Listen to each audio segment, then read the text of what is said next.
जिल्हा परिषद आणि पंचायत समितीच्या होऊ घातलेल्या ह्या निवडणुका आणि या निवडणुकीमध्ये सर्व तयारीने या ठिकाणी शिवसेना शिंदे पक्षाच्या वतीनं आपण या सक्रिय झालो। खऱ्या अर्थानं गेल्या महिन्यापूर्वी माझा शिवसेनेमध्ये प्रवेश झाला एकनाथजी शिंदे साहेबांच्या उपस्थितीत। पण तालुक्याच्या भागाचा जेव्हा आपण अभ्यास केला तर त्यामध्ये आमची संघटना म्हणावं त्या पद्धतीनं संघटनात्मक बांधणी कमी असल्यामुळं आज आम्ही वरच्या आदेशानुसार त्या ठिकाणी 2 जिल्हा परिषद आणि 5 पंचायत समितीचा अर्ज भरले होते आणि आम्हाला आमचा धनुष्यबाण गावागावात घराघरात लाडक्या बहिणीची जी योजना आहे माननीय एकनाथजी शिंदे साहेबांनी आणलेली ती घरात पोहोचवण्याकरता आम्ही सर्व पदाधिकारी आणि आम्ही स्वतः ताकदीनिशी या निवडणुकीत उतरलो होतो। पण शेवटी हे सत्य आहे की आज खऱ्या अर्थानं या समाजकारणामध्ये या स्वार्थी राजकारणाने लाभ घेतल्यामुळे स्वार्थी राजकारणाच्या लाभामुळे आज सर्वसामान्य एखादा कार्यकर्ता मोठा होऊ शकत नाही आणि त्याचं फलित आज या चंदगडमध्ये दिसत आहे। या राजकारणाची खरोखर जर आपण बघितलं तर खऱ्या अर्थाने चंदगडचं राजकारण एवढ्या शेवटच्या टोकाला पोहोचलं आहे की रात्रीचा नेता जो आमच्याबरोबर बसला होता तो सकाळी कुणाच्या घरात आहे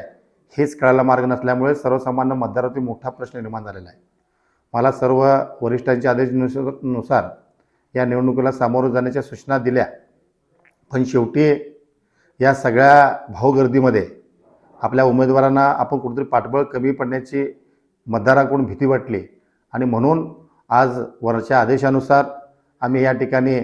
सर्वच म्हणजे 5 पंचायत समिती असतील किंवा 2 जिल्हा परिषद असतील आम्ही आज माघार घेतलेला आहे आणि इथून पुढच्या काळामध्ये संघटनात्मक पहिल्यांदा बांधणी करून पक्ष वाढीव करण्याकरता जे काय आपल्याला करता येईल त्याच्यासाठी आम्ही उद्यापासून या आमच्या पक्षाच्या वाढीसाठी आम्ही गतिमान योजना चालू करणार आहे। तसेच राहिला प्रश्न आता या निवडणुकीमध्ये आमची जी भूमिका आहे ती भूमिका आमची स्पष्ट आणि सरळ आहे। आमच्या संघटनेला उभार देण्याकरता माननीय एकनाथजी शिंदे साहेब या महाराष्ट्राचे उपमुख्यमंत्री आहेत, त्यांचा तर आम्हाला आधार आहेच, पण शेवटी आमचा पक्ष हा मोठा असल्यामुळं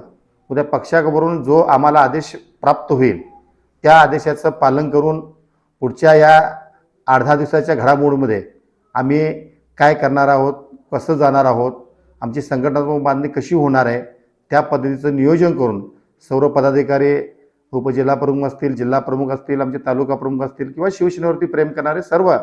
किंवा उमेदवार जे असतील आता ज्यांनी माघार घेतली ते सगळे उमेदवार आम्ही एकत्रित बसून एक योग्य निर्णय घेऊन आमच्या संघटनेचं धनुष्यबाण किंवा आमच्या पक्षाचे विचार किंवा आमच्या पक्षाचे विचार ज्यांच्याशी बांधले राहतील अशा पक्षाच्या चर्चेबरोबर राहून पुढची संघटना बांधण्यासाठी आम्ही प्रयत्न करणार आहोत। आज खऱ्या अर्थानं या सर्व गोष्टीमध्ये एक मात्र दिसून आलं की संघटनात्मक बांधणी असेल तरच आपण राजकारणामध्ये यशस्वी होऊ शकतो आणि त्याकरिता